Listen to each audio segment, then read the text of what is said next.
Welcome to Pauline Bookshop. Today we are at the section of youth formation. I want to share with you about good manners, this beautiful and simple book. It's a book of 48 pages and the author is Kiura. She begins the book with a story of a young man called Matata. Matata was a young man who was very intelligent in school. He was so intelligent to such an extent that a company booked him to work with them after his school studies. He worked so well, but the only problem that Matata had was that he was unkempt. He was shabby to such an extent that he was always in unironed clothes. He never kept himself well. One day, Matata decided to visit his aunt who lived in another town.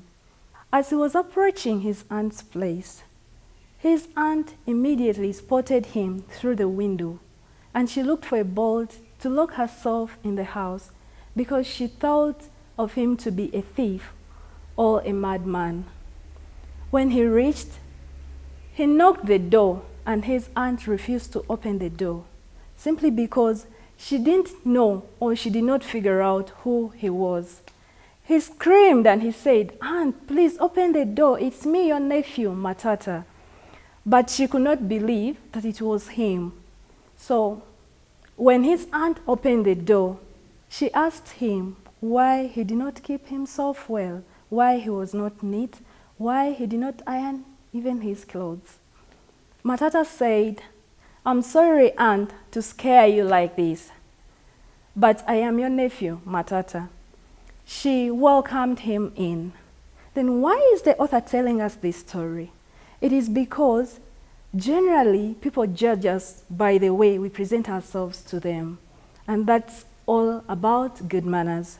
Good manners reminds us that we have to present ourselves well so that people can judge us from the images that we give them, from the way we respect them.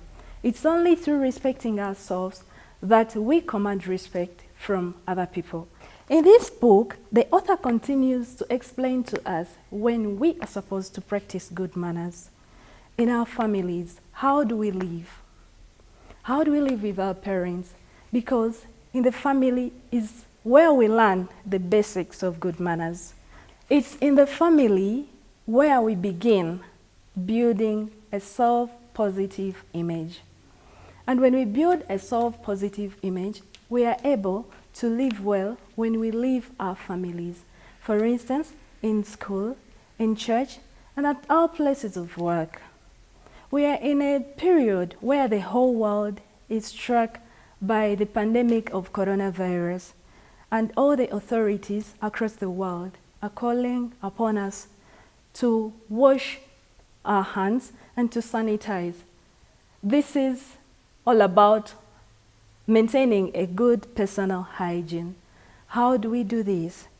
It is simply a reminder. It's not like before we were not washing our hands, before we were not maintaining a good personal hygiene, but they are calling upon us to do it even more so that we can help fight against the spread of this pandemic. And so it is just good manners to always keep ourselves well.